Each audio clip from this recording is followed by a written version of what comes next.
The story begins in a quiet village of Arkham, where we see a girl named Lavinia Gardner secretly performing witchcraft by chanting spells. She was praying to some cosmic magical force to remove the cancer from her mother's body. But suddenly her concentration breaks when an unfamiliar man arrives there from behind. He immediately apologizes and says that his name is Ward. He also explains that he is a hydrologist who has been sent there to conduct a survey. After a brief conversation, Lavinia rides away on her horse and leaves the place. After reaching home, we see her parents, Nathan and Teresa. From their conversation, we learn that their family had recently left the city and moved there, and both of them were really enjoying this peaceful life. That night, Lavinia's older brother Benny was busy on his computer when suddenly the screen started blinking strangely. On the other side, her younger brother Jack was also sensing strange things around him. With every passing moment, his fear kept increasing. Then suddenly a swirling purple cloud began descending from the sky, but their parents were so busy that they did not pay much attention to it.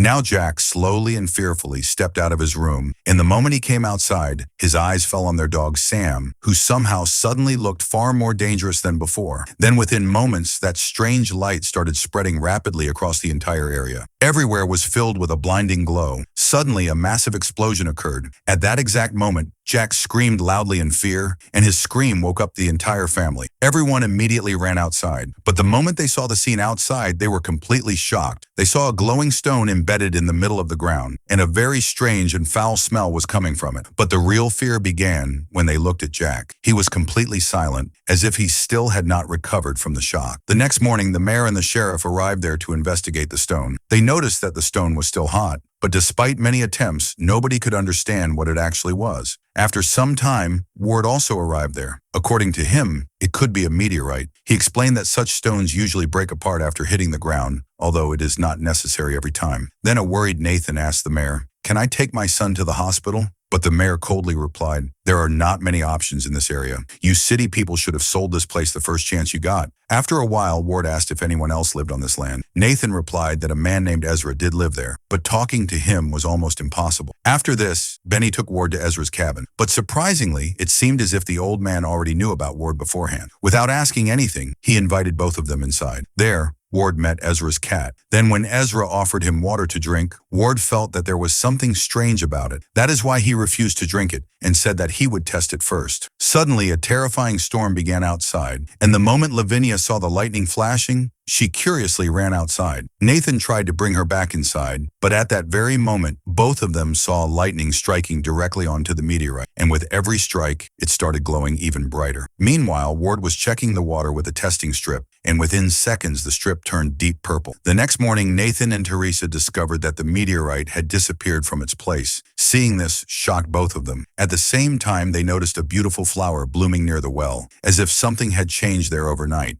Meanwhile, the media had also arrived to cover the incident, and seeing all this made Nathan extremely irritated. That evening, the entire family was watching Nathan's interview on television. But during the interview, the reporter casually mentioned that Nathan had seen a UFO. Hearing this immediately filled Nathan's face with anger. On the other hand, Teresa was standing in the kitchen. The moment she cracked an egg open, strange blood-like liquid came out from inside it. But strangely, she did not pay much attention to it. Then she started cutting carrots. Just then, Jack came near her, and because of the distraction, Teresa accidentally cut off 2 of her fingers. The strangest part was that she still gave almost no reaction to it. Seeing this, Nathan immediately decided to take her to the hospital, and before leaving, he told Benny, "Until I return, the responsibility of this house is yours." The next morning, Benny honestly took their farm animals outside to graze. But after some time, Lavinia noticed that the animals still looked hungry and were eating grass outside. She immediately started scolding her brother and told him to take all of them back inside. Just then, her attention shifted toward Jack, who was sitting alone and whistling. Lavinia asked him, "What are you doing?" Jack replied that he was talking to the man in the well. But Lavinia did not pay much attention to his words because at that same moment, her head started spinning, forcing her to go back inside the house. After some time, Lavinia received a call from her father. But strangely, neither of them could properly understand each other's voice. They could only hear weird and distorted sound. Meanwhile, we see Jack once again reaching the well. There he notices a strange pink egg that slowly begins to crack open. Within moments, a horrifying insect-like creature crawls out from inside it. It silently stares at Jack for a while and then flies away. Inside the house, Lavinia was washing dishes. When she tried to clean the knife that had cut Teresa's fingers, the sink suddenly began overflowing, and the next moment, blood-mixed water spread all over the floor. Seeing this terrified Lavinia. At that exact moment, she received another call from her father, but once again only broken and distorted sounds could be heard. Hearing all this made Lavinia so disturbed that she suddenly vomited. At that very moment, Ward arrived outside the door, but Lavinia told him, "Go away for now, I'll meet you later." Then Ward explained that he wanted to tell her something about the water. "The water here has been contaminated. It's absolutely not safe to drink." Meanwhile, Lavinia was feeling dizzy. She replied, "Yes, what you're saying is true," and then closed the door. Outside, Ward noticed Jack standing in front of the well. He asked him what he was doing there. Jack replied, "I'm talking to my friends." This sounded extremely strange to Ward. Later, Ward went to meet Ezra, but after entering the cabin, he saw the old man kneeling on the floor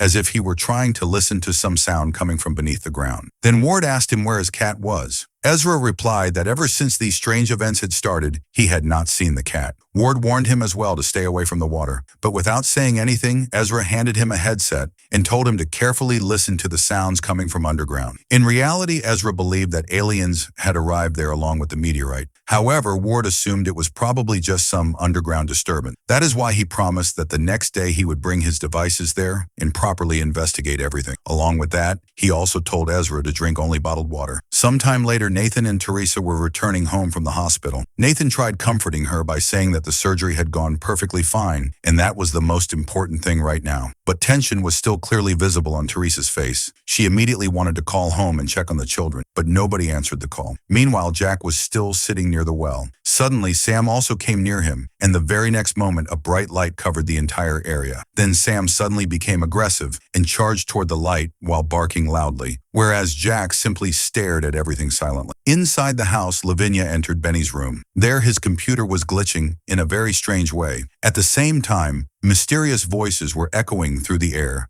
as if they were slowly trying to draw her attention toward them. A little later, Benny entered the room and explained that after hearing Sam barking, he had gone outside to search for him. But what he saw outside was extremely strange. He said that despite it being daytime, darkness had suddenly spread everywhere, and somehow he could not even find his way back home. Just then, the house phone suddenly started ringing, but the moment Lavinia picked it up, she once again heard those terrifying broken and distorted voices. At the same time, the lights inside the house also started blinking strangely. Now both brother and sister became worried about Jack, who was still outside. After some time, Nathan and Teresa finally returned home and saw Jack standing near the well outside. Nathan immediately got angry and started scolding both of his children. Then his eyes fell upon their farm animals, who were still eating grass in the garden. Seeing this made him even angrier, and he began yelling at Benny. The children tried explaining to him that something very strange was happening inside the house, but Nathan refused to believe a single word they said. After locking the animals inside, Nathan started searching for Sam, but the dog was nowhere to be found. This made him start shouting at the children once again.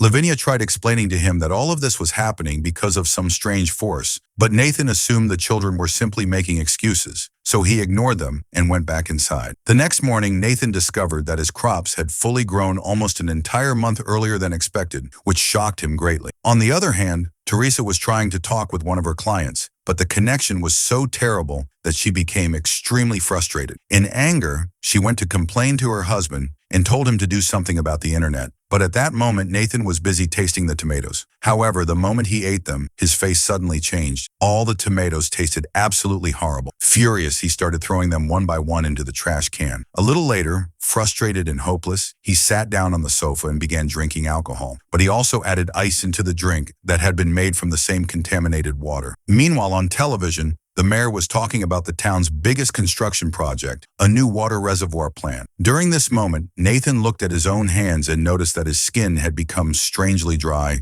and cracked. His hands looked like those of an old man. That night, Jack suddenly woke up from sleep and silently walked out of his room. On the other side, Lavinia was quietly packing her belongings because she wanted to leave this place forever. But then her eyes fell upon her spellbook. Outside, Jack went near Benny, who was staring at the strange colors spreading across the sky. Meanwhile, inside the house, Lavinia created a circle of candles and began performing a ritual while praying for help from some magical force. During the ritual, she even offered her own blood as a sacrifice. She was also drawing strange symbols. At the same time, both brothers heard a whistle-like sound coming from the animal's barn. Feeling nervous, they slowly moved toward it. Meanwhile, Teresa had also woken up and started searching for Jack. But the animals standing in front of the boys no longer looked normal at all. They had transformed into horrifying monsters. Just then, those strange colors began spreading once again. And terrified, both brothers immediately ran back toward the house. Outside, the two brothers ran into their mother. Without wasting a second, Teresa tightly hugged Jack. But the very next moment, that strange light struck both of them like lightning. Poor Benny watched this horrifying scene from a short distance away. Hearing all the noise, Nathan also rushed there, and the moment he saw what was happening, he was completely horrified. Everyone quickly carried Teresa and Jack back inside the house, and then tried calling the hospital and the police, but none of their phones had any signal. At that very moment, Lavinia suddenly came downstairs covered in blood, but the second she looked at her mother and brother, she froze in terror. In reality, both of them had somehow fused together into a single body in a horrifying way. The next morning, the entire area was once again covered in that same purple fog. Nathan tried starting the car, but it refused to work. Seeing this filled him with rage. Meanwhile, inside the house, Lavinia was trying to help her mother and brother, who were screaming in unbearable pain. At that moment, Lavinia finally realized that the meteorite which had fallen there had changed everything around it. Benny also said that it was not only changing things physically, but it was also affecting time itself. None of them even knew how long they had been sitting there in that condition. Just then, Nathan came back and explained that the car still would not start. Everyone's attention then shifted toward Teresa and Jack, who were screaming loudly in agony. Suddenly, Benny realized that sunlight was hurting them. He immediately closed all the curtains, and after that, all of them together carried Teresa and Jack into the upstairs attic. But even there, their pain did not lessen at all. Their horrifying screams echoed throughout the entire house. A little later, strange and terrifying noises also started coming from the farm animals. Hearing this, Nathan immediately grabbed a shotgun and angrily stormed toward the barn. After reaching there, he saw that all of his animals had merged together into one disgusting creature. Filled with rage, Nathan opened fire on it without thinking twice. A few moments later, the creature's screams finally stopped. Blood was spread everywhere, and seeing all this completely broke Nathan. He stood there crying helplessly. After some time, he returned to the attic and told his children that they should leave this place because he would handle the rest himself. Hearing this shattered the children emotionally, but they had no other choice. Eventually, after apologizing to their mother, they walked out of the house. After they left, Nathan slowly pointed the gun toward his wife. But the moment Teresa began crying, Nathan's heart changed. His emotions completely took over him. He lowered the gun, kissed Teresa,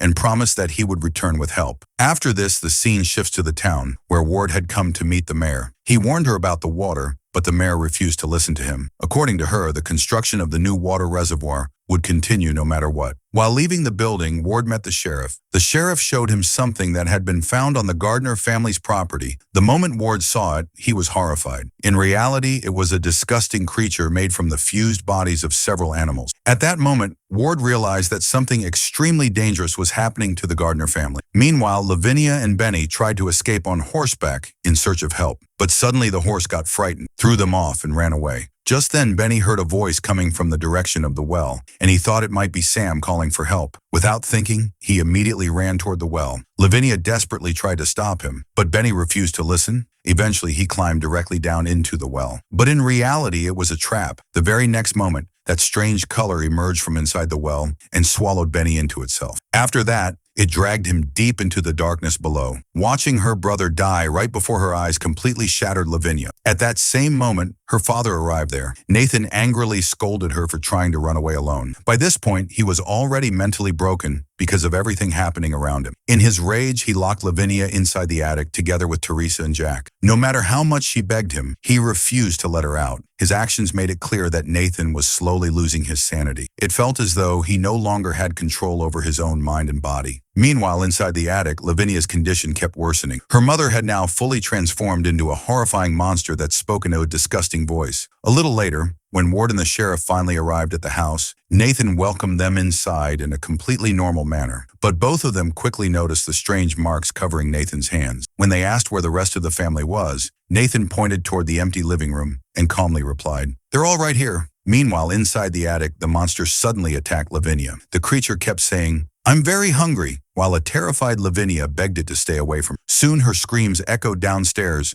causing Ward and the sheriff to immediately rush toward the attic. They forced the door open with great effort, but the moment they looked inside, both of them were horrified. Standing before them was that same terrifying creature. At that exact moment, Nathan arrived there and without hesitation, shot the creature. Surprisingly, Jack was still alive. In a weak voice, he called Nathan, "Dad." But Nathan shot him as well and coldly said, "This is not my family." After this, Ward tried to take Lavinia safely outside, but suddenly that strange color appeared in front of them once again and tried to attack them. At the same moment, Nathan attempted to shoot at the color. However, the sheriff believed that Nathan was aiming at Ward and Lavinia. Because of this misunderstanding, the sheriff immediately opened fire on Nathan. Seeing this completely shattered Lavinia. Her entire family was gone. She ran toward her father and tried to save him, but it was already too late. Nathan died right in front of her eyes. Just then, everyone suddenly heard noises coming from Ezra's cabin. The sheriff immediately decided to go there and told Ward to come along with him. Ward also asked Lavinia to come with them, but she refused. According to her, "This is my home, and I will not leave it behind." Before leaving, Ward promised her that he would come back. After that, he left for the cabin with the sheriff. But the moment they arrived there, both of them were horrified. They saw Ezra's lifeless body lying on the ground, while that same strange color was glowing inside him. Nearby, a recording was playing in which Ezra explained that the color had entered through the well, and anyone who drank that water slowly came under its control. At that same moment, they noticed that the glowing light inside Ezra's body was about to burst out. Realizing this, Ward and the sheriff immediately ran out of the cabin. But the moment they stepped outside, a horrifying tree-like creature grabbed the sheriff and killed him within seconds. Now Ward was completely alone. After some time, he found Lavinia standing in front of the well, but now she had completely fallen under the control of that strange color. She slowly grabbed Ward, and the very next moment, horrifying visions began appearing before his eyes. He was now able to see the world of the alien, a place that existed on some completely different planet. After some time, Ward somehow managed to free himself with great difficulty, but what was happening in front of him had become even more terrifying. He saw Lavinia slowly being absorbed into that swirling vortex, and within moments her body began breaking apart and scattering away. Seeing all of this terrified Ward so much that he ran back toward the house. But the moment he entered the house, he started seeing visions of the Gardner family. It felt as if even after death, they were still present there. Suddenly, Nathan got up and tried to attack him, forcing Ward to run downstairs into the cellar. At that same moment, the strange sound became even louder, and with every passing second it grew deeper and more terrifying. Then suddenly a massive explosion occurred, and immediately afterward, complete silence spread everywhere. After some time, Ward slowly came out of the cellar, but the scene outside was completely different. That strange color had destroyed the entire house. Everything was shattered and scattered around, as if the whole place had been blasted into the air. Now only silent ruins covered in ash remained there. Sometime after this incident, we see Ward standing near the new hydroelectric dam, the same project he had originally been sent there to investigate. Although the water there was now testing completely normal, Ward still knew he would never drink it, because the horror of what he had witnessed would never leave his heart. The strange color had disappeared, but just as he was about to leave, he noticed a bizarre insect hovering nearby in the air, proving that the danger was not truly over yet. If you enjoyed the video, then make sure to like it, subscribe to the channel, and I'll see you in the next video.